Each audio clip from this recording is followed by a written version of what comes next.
Hello, everybody, and welcome back to the Human Intelligent Dialogue. For those that have been coming in and listening, good morning, good afternoon, or good evening, depending on when you call and when you're checking us out. I hope you're having a great day, a great week, wherever you may be. Today, I have the pleasure, as part of Human Intelligent Workplace, again, for those of you that don't forget who I am, Edwin Mourinho, I have the pleasure of having an opportunity here to speaking with Mercedes Martin, who, like always, like all my guests, I like to give them an opportunity to introduce themselves and let the audience know who they are and some of the topics and the themes and trends that she's following and the work that she's involved in. So, with that, Mercedes, thank you very much. It's a pleasure to have you here. I appreciate it, particularly up in Alaska where we were just talking. It's daylight up there all day long. 24/7 for a few months. So I can only imagine what that's like. And I'm reminded of an old movie I watched years back. But thank you, Mercedes. It truly is a pleasure to Yeah. have you here. So, Mercedes, let's get started. Let's let the audience know who you are, your journey and mission into the HR, OD world, learning and development world, to kind of what got you to where you are today and what you're engaged in. Yeah, no, absolutely. First of all, great to be here with you and continue the conversation. My journey, how I got here, just I think first it's just my personality and style. I've always been curious, one of those inquisitive kids. I remember growing up in Miami. Was born in Cuba, grew up in Miami. But in the summer, a lot of exploration and always asking the why. So both the girl activities as well as more of that scientist. I had a girl cousin that was very inquisitive as well. So we had grasshopper farms in the summer and that kind of life. So I feel like the style has been asking the questions, but also that whole human centerpiece that I carry today was always a sense of curiosity. I went to the University of Miami, and very traditional Catholic Cuban family that arrived in Miami in the U.S. in the early 60s. Uh, and I say that because my dad did not approve of me as a pre-med major being able to travel or study outside of the Miami perimeter. So to prove the point, I joined the military. I graduated from college and joined the Air Force. By that time, I finished as a nurse. And that's what brought me to California. I was stationed at Travis. I used that story and that experience as a pivotal point of my career and also my personality because I always find a way when there's a no as another door, right? But also the cultural component that I carry with me. When I got to the military in the mid early 80s, I was find out that I was 0.2% of the officership. I came in as a lieutenant uh, because I was a woman, I was Latina, I'm a Black Latina, and I was curious why that number was so low. 0.2%. And the military then, years later, sent me back to school where I got my master's in leadership to understand what motivates people, how do we develop talent. Like there's this stuff going on there called development. I was doing both the clinical, I'm a trauma nurse first, as well as then the leadership. And that's what brought me into talent management leadership. But I get to the University of San Francisco, which is where my master's is from, and I found Roosevelt Thomas' book, considered the father of corporate diversity management. beyond race and gender. And I remember reading it and saying, oh my goodness, this is my life. What is he talking about? That people are studying this. And it's how I blend the global component of really understanding global perspective, culture, identity, race and gender in this case, and leadership. And that's what my master's and the work has been and continue to be.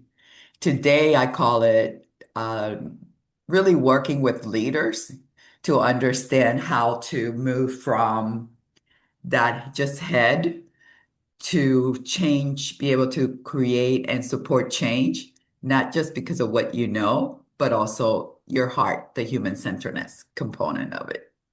And I'm Excellent. sure we'll get into that. Yeah, thank you so much. It's interesting how we had parallel routes. You're originally from Cuba. I was born in New York, but was in college in Puerto Rico when I joined the Air Force too. And years later, I would too transition over to what today is known DE&I. Back then, it was Human Relations, and trained here at Patrick Air Force Base at one of the most extensive diversity schools in the country, if not the world. So it's interesting how our routes. I was enlisted, you were officer, but our routes kind of parallel. So thank you for those insights. So But here wait we a are. second, Edwin, because there's just something I just realized. So I was stationed at Patrick Oh Air yeah, Force yeah. Base as well. I didn't go to the school. Okay. I knew about it. I took courses there because at the time that was really was a social experiment that the military was doing. So that's good to know. That's good to know Yeah. about our Well, and path. ironically, I left there as Sergeant Marino and went back as Dr. Marino to speak many I years love later. it. So it's kind of, you never know. Um, so here we are today. So our journeys have brought us to here. And obviously, as you know, my thing is all about human intelligence and human centered and human focus and organizations like that, similar to yours. So what trends are you seeing nowadays in the whole human capital space and organizational dynamics perspective? Well, I think that there's many, right? Many trends and where you specialize and look at that human capital. I've been exploring. So what's happening on the channel on the end from on leadership and leadership development and the two cross. And that's a lot of the work that I've been doing internal, both as a internal corporate leader as well as the consulting. How do we connect what the leadership knows and believes is important right now? And how do we trickle down to the development? With that context, for me, the three things that I think are important right now and are shaping our conversations and talent is one the notion that we need a very different leadership psychology, the way we think of leadership than what we've been using, that command and control, expectation really wired for productivity, almost that still that machine age kind of thinking to redefining leadership of the more collective approach, a more human-centered approach, but most important, the collaborative component of leadership, which is almost is the tension I feel that we're living right now, because it's very, very different from the traditional paradigm that we both talk about in leadership. So I think that's the one key piece. A lot of that is being driven by the realization that we're not changing, that we're not developing the leaders or developing the talent that we need for the complexity that we're addressing today. And I feel like that leads to I need to then explore, okay, if it's the leadership is not working, if we need something different, how do we change it? How do we really make sure that that transformation is happening? And that's what I'm calling the need for to rewire the leadership mindset, how we see ourselves, how we lead in order to, so that I put those two as the first perspective. We're redefining leadership, move away from just the Western command and control style, as well as then rewire the self. I put both those two in the same bucket.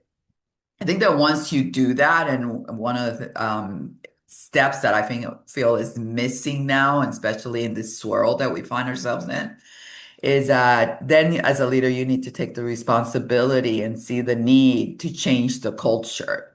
Make sure that then the systems that you're working with are coming along. And that culture change is what I call a human-centered and planetary-centered approach. And then last but not least, still looking at systems and now even broader, how are you developing that leadership of yourself, that leadership of the future? I think it needs to be regenerative. We're beyond sustainability, sustaining something that is, we know that it's not working. So how do we stay open to a more emergent, regenerative approach that's also future focused? How are we developing the folks that are the future? And that's the frame, the three pillars, if you will, that I look at or introduce as the context for where we're at right now and what are the things that we need to explore as we move forward. Yeah, that's fascinating insights. I appreciate that. So there you even, started to talk about, hey, organizations, whoever's listening, look in the mirror, and based on what Mercedes is sharing, are you using these three pillars? And if not, then what do you need to do to step back? Now, let me ask you this. How do you see, based on that premise and those pillars and so forth, and those that and recommendations? And by the way, for the listeners on the call later on, you'll see how to reach out and find and say this is information. You can see her Okay. website where, right up front it says we're the catalyst of leadership and culture transformation, igniting personal systemic change at scale. So let me ask you this, because there's obviously, and we were talking about that before, there's the whole future of work, whether it's AI, whether it's remote hybrid work, the whole workforce psychology and workforce evolution of where we are today versus when you and I were younger and started in this space. What do you see? What do you see there in that area? In the whole future of work, well, the number one right now, you name it, is the technology. The whole AI, artificial intelligence, augmented intelligence conversation. I think that conversation, that issue is taking front and center, is being presented as front and center because it's creating so much of attention. When I work in the C-suite, with that senior leadership, looking at the direction that organization is going into and so forth. Yes, it's looking at excitement for the most part of AI and what it can do, and how it's going to solve their innovation and growth issues that, as a business, as an economy, we're having and needing to look at right now. Quick to innovate, quick to grow. What I feel is the challenge is that a lot of times, of course, that excitement is being trickled down the organization. And by the time that it gets to the humans, the workforce, you see, and it's being received from a very different angle that a lot of times leaders are not even thinking about. And that is that workforce is hearing it as I'm going to be replaced. I don't understand the excitement and where is there room for me? Hmm. And what that experience and that challenge or tension, social tension that exists right now in organizations, that's where I see the need to really work, especially in that leadership, senior leadership rank, on understanding how my decisions that are going to be business decisions are going to also impact my entire workforce that are human beings that I'm talking about. Hmm. So that gap is getting broader, and the misunderstandings, or even how I position how AI will be used, I think is causing a lot of the swirl, which is what I and my colleague Richard Hawks, navigating the swirl, call this moment where there's so much turmoil and so many different things to look at. The last thing I'll say on that is that's where I'm also seeing the need for leadership, and especially senior leadership, to not only be in tune on what's happening in the business, but also what is the emotional impact that I'm having on people. How am I really practicing the compassion, the empathy, and a lot of the things that we know right now that AI will not be able to replace or answer to. Yeah, So that both is. exciting and challenging. Yeah, that is such a good point because to your point, that's why I talk about and that's why I named my organization what I have. I said in the era of AI, we need HI, we need human intelligence. And interestingly, the research keeps coming out left and right. I just read a book called More Human, how the power of AI can transform the way you lead.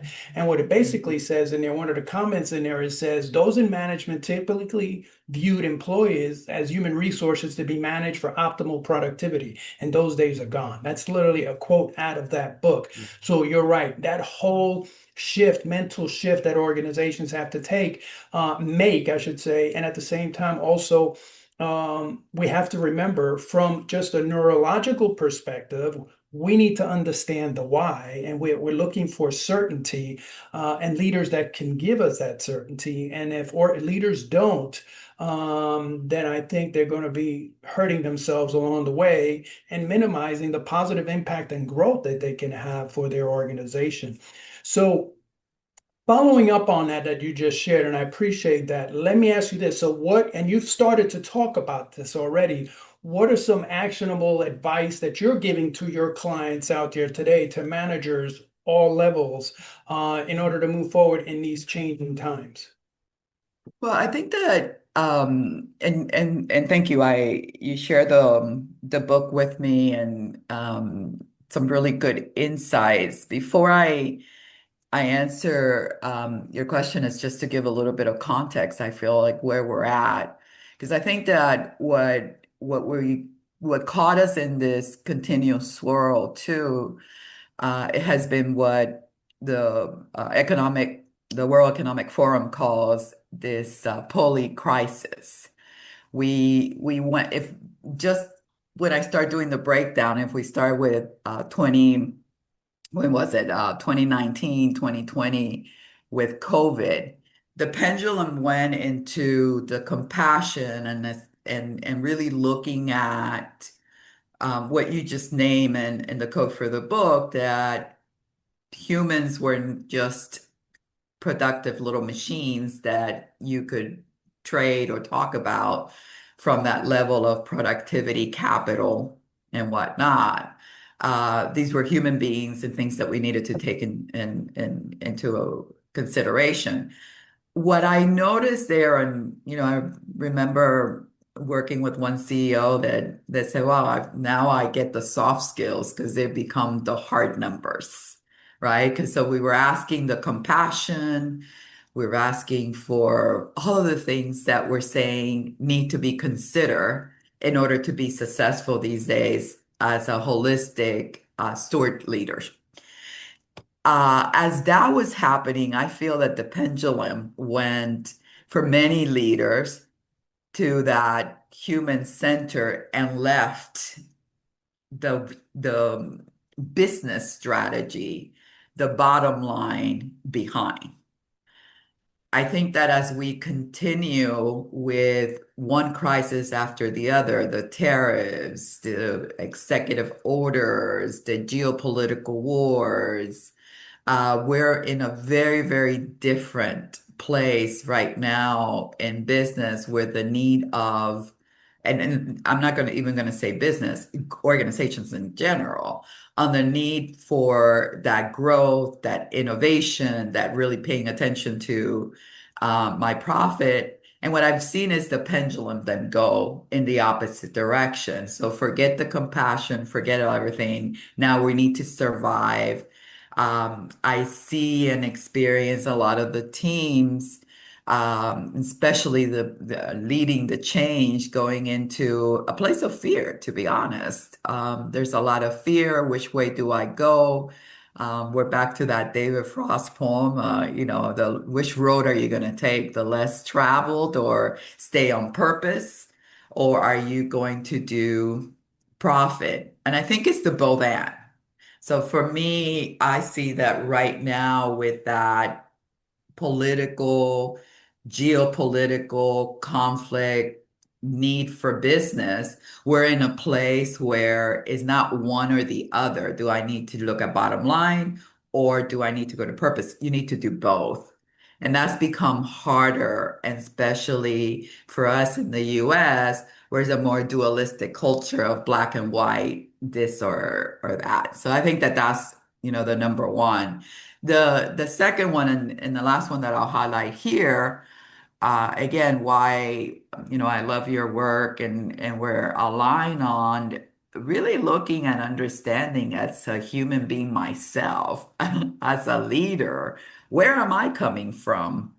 And I find that a lot of leaders, and what I mean by that, have not really ever stopped to think about how do I define leadership for myself? And where did my notions of leadership come from? A lot of what I'm experiencing, a lot of the work that we're doing is really unpacking some of your early narratives, both from the point of, early shape, those narratives that shape you early on in life, and how do they show up today in your leadership, style as well, or even how you manage the uncertainty and the tensions that we're having right now.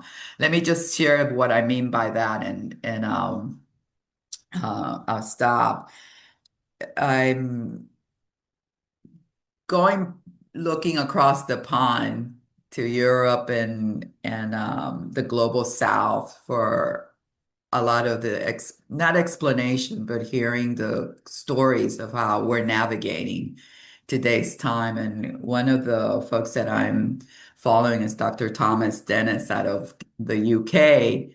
And he uses a study from the UK that looked at the experience of boys that went to boarding school.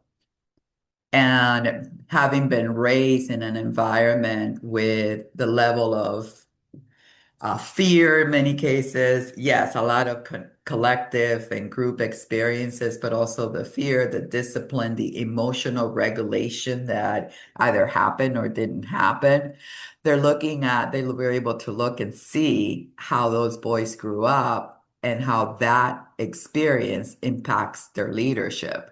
So that idea of not being able to show vulnerability, not being able to talk about the tensions that you're navigating right now, the both and how that brings up fear, anxiety on how am I making the right decision, but not being able or conditioned to talk about it in a more collective and community, which is what you need in this case. I think it's a great example of what I'm talking about. What have been our experiences for me I know that I'm shaped as being a refugee. We came in the early 60s, and as a young kid, that's how it felt, how even the experience of living in different cultures shape how you see and how your perspective of leadership. And that's where I love to start, and that's what the work is about, really unpacking your own stories first.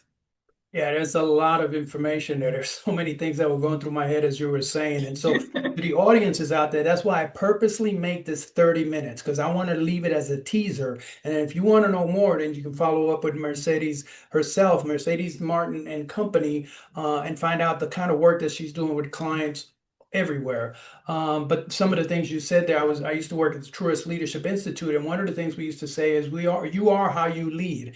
And by that, what I mean is the thumbprints that were put early in life actually now sort of come out in the open as a manager, good, bad, indifferent, imposter syndrome, emotional contagion, and on and on and on and on. So a lot of great information that we can obviously dig into deeper, probably in a follow-up one. But Love to.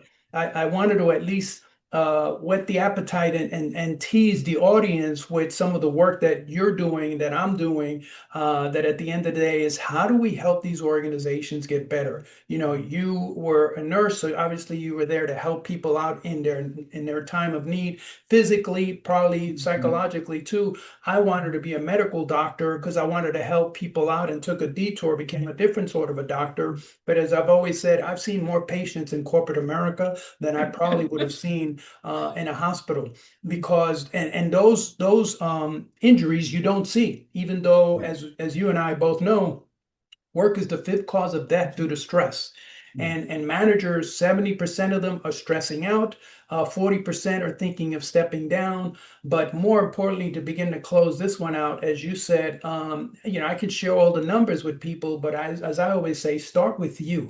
How does this resonate for you? How are you seeing your manager treat you? By the way, Mr. Miss Manager, how are you treating your workforce? What do you think they think about you and your behaviors on them?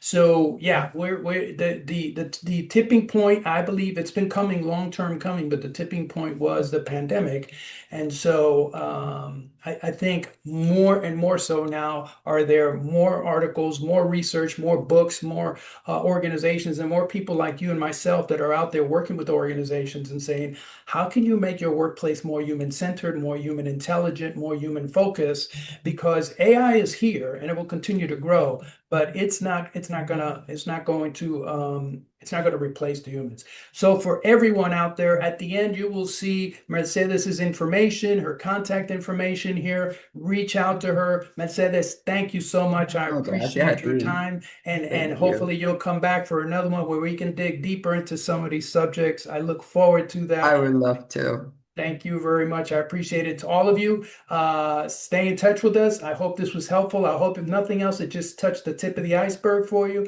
and that you reach out to Mercedes or myself, where maybe we can help you out either through executive coaching or from an organizational systemic perspective, which is some of the things that we love to do. Thank you all. I Thank appreciate you. it. Great meeting your whole community too. Thank you.